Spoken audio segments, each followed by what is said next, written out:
은혜가지 하나님 말씀은 요한복음 1장 35절로 42절까지입니다. 예수는 13번째 시간인데요. 예수는 하나님의 어린 양 두 번째 시간입니다. 때가 참에, 성경에서 보면 때가 참에 하나님의 시간, in his time 이런 게 참 많이 있습니다. 누구도 다 그 시간이 있는 것 같아요. 하나님 그 사람 들어 쓰는 시간. 어떤 선지자는 15분 들어 쓰셔서 15분. 하나님께서 그 사람 기름 부으셔서 15분 동안 감동하셔서 예언하고 다시 농사꾼으로 다시 그 생업으로 돌아간 그런 케이스도 있습니다. 그 시간이 있는 거야. 때가 차는 거야. 그때까지 준비해야 돼. 내가요. 준비 한번 따라합시다. 믿음 준비하고 기도 준비하고 말씀 준비하고 실력 준비하자. 주님이 이거 맡길 때 내가 예 하고 나갈 수 있는 능력이 있어야 돼요. 그렇지 않으면 훈련이 길어져요. 훈련이 길어져요. 하나님이 아브라함과 한 약속이요, 그 약속은요 사람들은 잊어버렸어요. 애굽에 들어가는 것까지 거기까지만 그들은 막 그 아브라함과 이삭과 야곱 막 해서 막 그 신나서 뭐 이렇게 되겠죠. 요셉을 통해서 애굽에 들어갑니다. 여기 애굽에 들어가서 한 70명이 들어갑니다. 70명이 들어갔는데 그들은 하나님과 아브라함과의 언약을 기억을 잊어버려요. 430년 노예 확정, 이거 쉬운 건 아닙니다. 우리나라 36년 치가 딸리고 이가 갈린다고 그러는데 그런 430년입니다. 근데 중요한 게 때가 차니까 하나님께서 아브라함과 약속한, 아브라함과 언약한 그 언약을 기억하시고 이스라엘 민족을 출애굽시키려고 모세를 부르시며 말씀하신다는 거죠. 여러분에게도 동일하게 그런 일들이 있을 거예요. 하나님이 여러분들에게 약속하고 언약하고 여러분이 기도한 거 하나님이 들으시고 그때까지 차도록 하나님께서는 막 있을 것입니다. 그리고 하나님이 부르세요. 거역하면, 불순종하면, 5절 시간 말씀해요. 불순종하면 하나님도 어쩔 수 없다고요. 하나님 출애굽하기 전에 출애굽기 12장 5절로 7절까지 이제 9가지 재앙 마치고 이제 10가지 재앙을 통해 10번째 재앙을 통해서 양 잡으라 그럽니다. 그 양을 잡아서 모자르면 두 집이 한 마리 잡아서 하고 뭐 양 잡아서 문이방 문설주에 피를 바르라 그럽니다. 그리고 그 집 안에서 그 고기를 아침까지 남겨두지 말고 먹으라 그럽니다. 남겨뒀다면 불태우라 그럽니다. 죽음의 사자가 양의 피가 묻혀있는 문인방과 문설주에 발려있는 집 그 피를 볼 때 넘어간다고 그럽니다. 이 말씀대로요, 이 말씀을 따르지 않은 애굽 사람들은 장자가 멸절된 몰살당합니다. 역사적으로 보면 장자가 끊긴 그것은 천대의 존속이 이루어지지 않는 저주라는 그런 의미거든요. 그래서 이 애굽은요 천대에 이르는 존속되지 않는 저주가 임한 곳, 이런 의미입니다. 그러니까 제3세계에서 벗어나질 못합니다. 우리나라보다 월등한 자원들을 갖고 있어요. 근데 벗어나질 못합니다. 장자가 끊기는 것은 천대에 존속되는 복인데 그것이 끊어짐으로 인해 저주가 임했다고 합니다. 그러니까 왕도 두 손 딱 들어버려요. 나가라고 그래요. 성경에서의 축복은 그 집에 천대까지 이어져 내려가는 것을 축복이라고 합니다. 그래서 믿음이 흐르기를 원하는 거예요. 한번 따라하면 내 가정에 믿음이 끊어지면 안 된다. 내 후손들에게도 믿음이 끊어지면 안 돼요. 예수의 참종이 나오게 하시옵소서. 장자가 죽었다는 것은 저주받았다는 그런 의미이기도 합니다. 지금은 물론 그러지 않습니다. 구약의 그 모든 그 문화와 모든 역사적인 그런 것 때문에 그렇습니다. 이스라엘의 양피가 발려진 집은요, 죽음의 사자가 전부 넘을 6월절이라고 그래요. 6월절. 그래서 어떤 사람은 5월절도 있고 7월절도 있는 것처럼 얘기를 합니다. 맨 처음에 이 성경을 6월절의 때 뜻을 모르니까 5월절은 운제래요, 7월절은 운제래요 라고 하면서 주책맞은 말을 하는 주책 바가지들도 있습니다. 6월절은요 그런 6월절이 아니라 넘을 월자를 써서 재앙이 넘어간다, 이런 의미입니다. 패샤흐라는 단어가 여기서 나와서 패스오버가 여기서 영어로 됩니다. 그리고 6월절이 됩니다. 하나님의 진노 아래 마땅히 죽을 수밖에 없는 그때에 나 대신 양이 죽고 양을 잡아 피를 문선주 문인방에 바름으로 인해서 살아납니다. 그리고 그 안에서 피가 말려진 그 집 안에서 밤새도록 그 양고기를 먹으며 밤을 새웁니다. 그리고 그 쓴나물을 먹습니다. 쓴나물을 많이 먹으면요 입이 퉁퉁 부르튼답니다. 너무 이게 저거다 써가지고 강도 우리나라 육목초 같은 것 같아요. 여름에 너무 덥고 그러면 육모초를 진이겨가지고 아버님가 드시는 걸 보고서 나도 한 잔 얻어 먹었다가 혀가 꼬부라지는 줄 알았어요. 그래가지고 돼지 쓸개도 드시길래 나도 한 잔 먹었다가 아주 죽는 줄 알았어요. 그거 아주 그냥 아주 이제 엄청 쓰거든요. 엄청 쓰거든요. 그 밤새도록 두 가지래요. 양 피 문 바르나며 그 양고기 먹고요. 뼈째 먹습니다.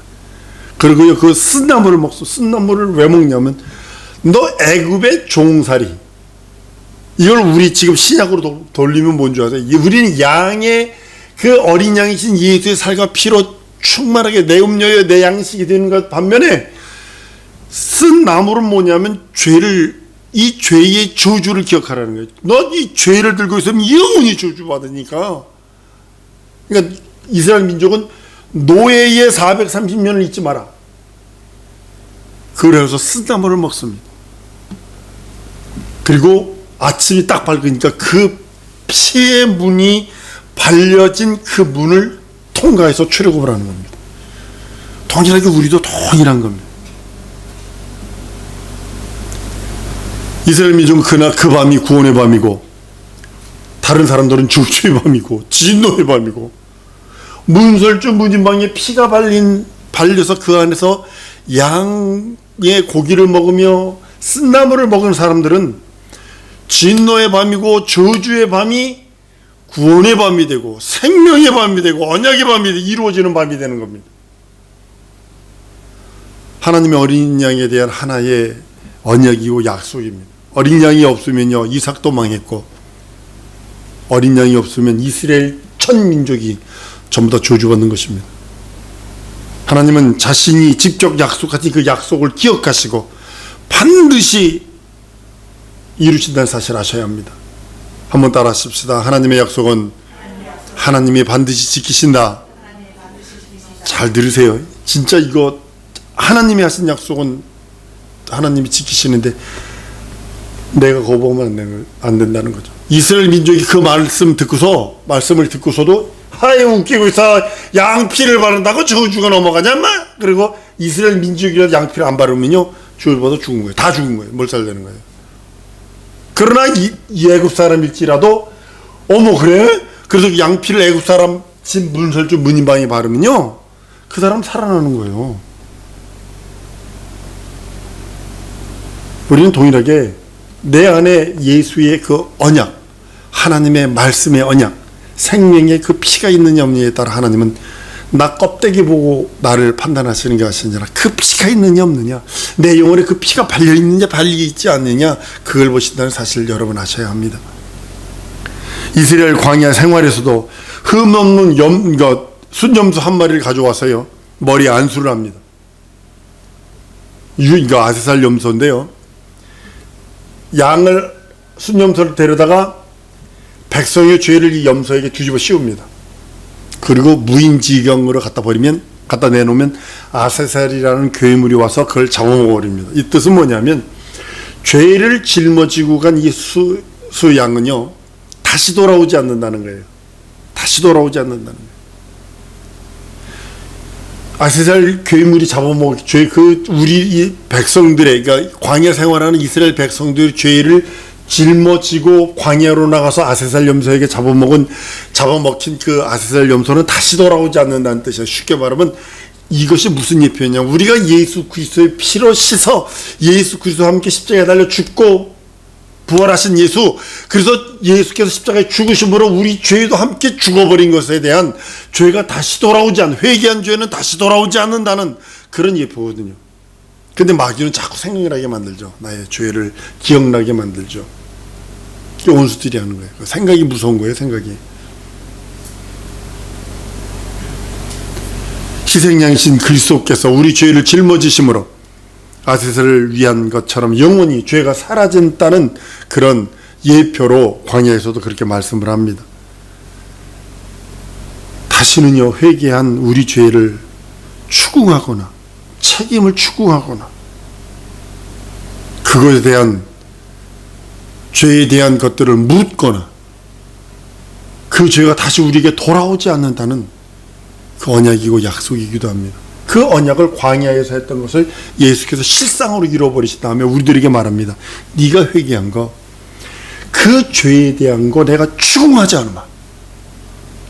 그 죄값으로 사망과 저주와 심판이 오는데 내가 다시 너에게 그 죄값에 대한 심판과 형벌이 내 앞에 돌아오지 않도록 하마 라고 한 것이 예수의 살찌고 피 흘린 공로를 믿는 자에게, 내가 회개하여 그 피를 의지한 자에게 그대로 임하게 하신다고 성경은 말씀하는 겁니다. 어린 양은 율법 속에 약속된 그 약속, 그 증거로 주신 예언입니다. 어린 양의 실체, 여러분 세상 되시고 하나님의 어린 양이로다 보라, 요한복음 1장에 우리 침례 요한이 얘기합니다. 구약의 그 예표니까 11서 9장과 10장에 보면 지금까지 율법은 비운, 제사 예법과 모든 것은 비운이 있으니까 구약 전체는 양 잡아드리고 뭐 하니까 처음부터 예수 그리스도의 양이 예수는 될 사람이 될 수는 없거든요. 근데 그 예표로서 그렇게 했던 것처럼 실체가 오셔서 그 모든 것을 이루어내십니다. 예수가 오셨어요. 예수 그리스도가 오셔서 아브라함이 백세에 얻은 아들, 자기 영웅과 같은 아들, 그 아들을 희생제물로 드릴 수밖에 없는 그 순간에 다른 희생제물이 생겨서 그 아들의 이삭의 사망을 묘매하는 것처럼 우리 영혼이 죄로 말미암아 영혼이 지옥에서 형벌받고 영원한 형벌과 영원한 저주와 영원한 사망만 있는 그때에 예수께서 대신 우리의 제물이 되어 주셔서, 우리 하나님의 어린 양이 되어 주셔서 우리에게 생명과 능력과 이적이 되었다라고 말씀하시는 겁니다. 하나님의 어린 양 하나님께서 준비하세요. 그러셨기 때문에 우리는 믿고 의지만 하면 되는 겁니다. 예수를 어린 양으로 일컫는 그것은요, 뭐 요즘에 그 주말 농장 같은 데 보면 그 시골 어떤 뭐 양 갖다 놓고 염소 갖다 놓고 뭐 토끼 갖다 놓고 그러면서 양들 보니까요, 요즘 양들이요 털실털실하고 몽글몽글하고요, 털도 있어가지고 얼마나 이쁜지 모릅니다. 어린 양 그러니까 마치 그렇게 데리고 놀고 털실털실 놀기 좋아하는 그런 뜻이 아니라 약속하신 하나님의 양이라는 뜻입니다. 어린 양, 성경에서 어린 양, 그럼 나 대신 죽어야 할 양이라는 뜻이에요. 나 대신, 내 죄 대신 죽어야 할 양이라는 뜻이에요. 어린 양, 성경에서 어린 양, 그럼 나 대신 저주받아야 할 양, 이런 뜻입니다. 하나님께서 예비해 준 화목제물이라는 그런 의미도 됩니다. 예수는 이러한 예비하신 화목제물이시고 하나님과 나와의 영원히 형벌과 저주, 막혀있는 담들을 허물어 주시고 화목하게 하신 제물이요, 화목해 하신 약속된 양이라고 말씀합니다. 예수가 이런 화목제물이기에 하나님의 어린 양이라고 하는 것이지, 데리고 좋기, 놀기 좋고, 이렇게 부르면 오고, 뭐 풀떼기나 뭐 이렇게 주면 먹기나 잘하고, 이렇게 만지면 몽글몽글 하니까 좋으니까 그런 게 어린 양이 아니라, 어린 양은 반드시 화목제물, 하나님과 화해의 제물이요, 내 죄를 속죄하는 제물이요, 나와 하나님과 영원히 막혀있던 담을 허물어주는 제물의 양이라는 사실을 아셔야 합니다. 예수가 십자가에 달려 죽는 순간에 성소 휘장이 위에서부터 아래로 쫙 찢어지죠. 한쪽은 성소입니다. 등대가 있고 떡상이 있고 향단이 있어서 거기서 제사장이 매일같이 하나님 앞에 향 피고 등대에 불 켜고 떡상에 떡 차리는 그런 일을 계속하는 곳이라면, 다른 한쪽에는 사람이 전혀 못 들어가고 오직 하나님만 들어가요. 하나님의 이름 법궤가 있는 지성소가 있습니다. 근데 그 성소의 휘장이 찢어짐으로 하나가 되었다라고 성경은 말씀합니다. 하나님만 계신 것, 그 지성소가 나우스인데요, 그 휘장이 위에서부터 아래부터 찢어짐으로 인해 둘이 하나가 되어버립니다. 휘장을 가운데로 두고 한편은 하늘과 같고 한편은 인간 세계를 구별하는 것이 예표였는데, 그것이 찢어짐으로 하나가 됨으로 통일됨으로 그 그리스도 예수의 사치고 피 흘린 공로 아니면 하늘과 이 땅이 하나가 될 수 없고, 이 땅에서 하늘까지 가는 그 모든 사람들이 그리스도로 통하지 않으면 안 된다고 하는 것에 대한 말씀이기도 합니다. 인간과 하나님 사이에 막혀있는 모든 담들 하나가 된 것이 예수께서 십자가에 달려 죽고 부활하시는 그 순간입니다. 하나님과 인간의 교통이 이루어지고 언약이 이루어지고 대화가 이루어지고 하나님과의 그 통로, 그래서 그 말씀으로 우리가 하나님 앞에 담대히 나가는 거예요. 여러분, 약점 많지 않나요? 자기가 자기 약점 보이면 어머, 내가 이런 약점을 갖고 있네, 어머 이럴 때 없나요? 그럼에도 불구하고 예수 내 구주하시는 여러분들 줄 믿습니다. 그게 믿음이거든요. 약점과 단점과 모순 많아요. 그럼에도 불구하고 예수 내 구주하고 주 앞에 나가는 거예요. 그게 믿음이기도 하고요. 얼굴에 누런 구리판이 아니라 합금판을 깔고서라도 하나님, 나 이것뿐이 안 되지만 그래도 예수 내 구주입니다 하고 나가는 것이 믿음이고, 예수께서 피 흘리는 그 피를 의지해서 과감하게 내가 내 연약함들을 이 피로 씻습니다. 그리고 당신 앞에 예수 내 구주하며 나갑니다. 이것이 믿음이거든요. 예수가 우리 안에 들어오신다고 말씀하십니다. 성령이 임하면 그것을 안다고 말합니다. 마침내 성령이 우리 안에 깊이 들어오셔서 우리 영혼에, 이제는 예전에는 구약에는 성령께서 바깥에서 역사하셨어요. 바깥에서 역사하셔서 바깥에서 감동하시고 바깥에서 말씀했다고요. 근데 신약 시대에는 바깥에서 감동하시는 것이 아니라 내 안에 내주하셔서 내 안에서 감동하시고 내 안에서 교통케 하시고 내 안에서 역사하시는 겁니다. 그러니까 다윗이 우리아의 아내를 범하는데 시편 51편에 보면 주의 성신을 내게서 거두지 마시옵소서라고 고백을 합니다.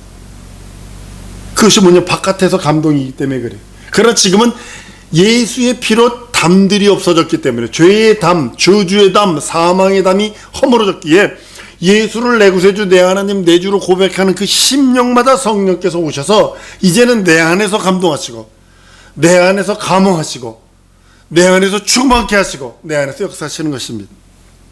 인격을 완전히 지배하심으로 내 안에 들어오셔서 지적인 진선 및 사지백체를 완전히 지배하시고 통치하시길 원하시는 겁니다.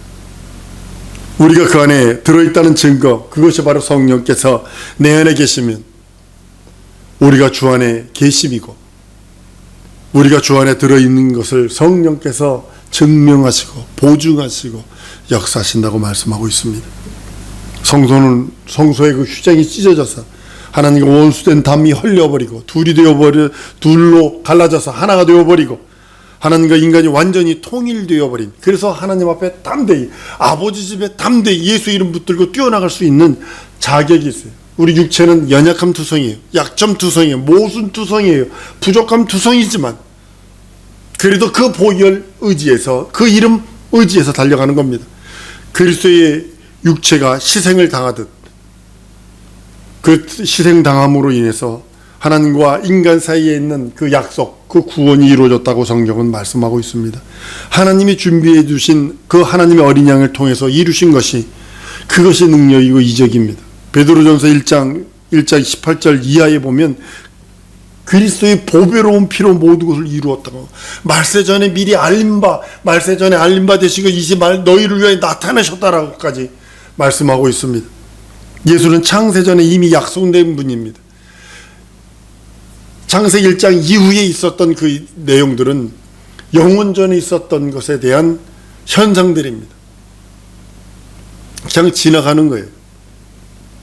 그러니까 잘 들으셔야 돼요. 진짜로 예수님이 베들레헴 마구간에서 훅 왔다 훅 지나가 버리셨다고요. 동일하게 예수의 그 일, 성업이 여러분들이 훅 왔다 훅 갈 수 있다는 거죠. 예수는 창세전에 이미 약속된 분이시기에 선악과를 먹으면 죽으리라는 그 말씀을 범한 인간이 죽음을 면치 못하게 됩니다. 그 죽음에 대한 절대적인 책임을 하나님의 어린 양이 대신 줌으로써 우리는 다시 그리스도 예수 안에서 살 수 있다고 성경은 말씀하고 있는 것입니다. 영원전에 계약이 성취된 것이요. 우리가 예수는 하나님의 어린 양이라 한 것을 안다면 예수 그리스도가 영원히 죽을 수밖에 없는 내 목숨을 살리시고 내 영혼을 살리신 분이라는 사실을 믿게 된다는 그런 사실이기도 합니다. 율법은 이런 약속은 없어요. 율법의 약점이 바로 모세의 약점이 바로 그건 것 같아요. 계시된 율법에는 하나님의 그 어린 양이라는 약속이 있는데 마침내 그 어린 양이 나타나심으로 율법의 그 약속과 그 언약들을 성취하심으로 인해서 복음이신 진리이신 예수, 그 어린 양이 살찌고 피 흘림으로 나타나서 우리들에게 모든 것을 다 이루시고 우리들에게 구주가 되셨다고 말씀을 합니다. 예수를 하나님의 어린 양이라고 해서 그것을 데리고 놀고 뭐 귀염둥이로 착각하고 가끔가다 부르고 라틴 아메리카 사람들처럼 지저스라는 헤수스라는 이름을 그냥 아무 사람에게다 다 붙이는 그런 것이 아니라, 만약에 그랬다면 저는 이렇게까지 얘기합니다. 착각하는 거고 더 나아가선 주주다. 하나님은 귀여운 분이 아니세요. 희생당하는 어린 양이지. 데리고 놀고 필요하면 장난감처럼 이리저리 흔들다가 버리는 그것이 아니라 희생당하시는 하나님의 어린 양이라는 사실입니다. 예수님 말씀합니다. 내 피를 받아 마시지 아니하면 너희 속에 생명이 없느니라. 내 살을 먹지 아니하면 너희 속에 영생이 없다라고 말씀하셨습니다. 예수의 살과 피는, 다시 말해서 어린 양이 피와 살을 먹음으로 우리는 완전한 하나님의 생명을 얻게 된다고 말씀하는 것입니다. 하나님 아버지, 우리는 그분을 아버지라 부르면서 그 앞에 나갈 때 진정으로 그분이 우리들에게 주신 어린 양의 그 예수 그리스도의 살찌고 피 흘리는 그 은혜, 죄사함 받고 구원받는 가정, 이 예수의 살찌고 피 흘린 공로를 자선만대 이루어줄 수 있는 복, 영원히 우리에게 드러나게 하시기를 원하시고 영원히 이 피가 나와 내 지정이 진선비와 내 후손들에게, 내 가정에 나타나기를 원하는 것이 우리 예수님이 우리들에게 주신 생명의 능력입니다. 기도하십시다. 우리 기도할 때 이거 기도하십시다. 예수의 살찌고 피 흘린 그 공로의 능력이, 보혈의 능력이, 죄사함 받고 구원의 능력이 나와 내 가정에 차고 넘치게 해달라고, 나를 도와달라고, 우리 가정을 도와달라고, 내 기업을 도와달라고, 예수의 살찌고 피 흘린 그 공로의, 피공로의 능력이, 보혈의 능력이 나를 도와주시고 내 영혼과 지정이와 진선미와 사지백체 아울러 내 가정과 내 기업에 차고 넘치게 해달라고 우리 다 같이 통성으로 기도하십니다.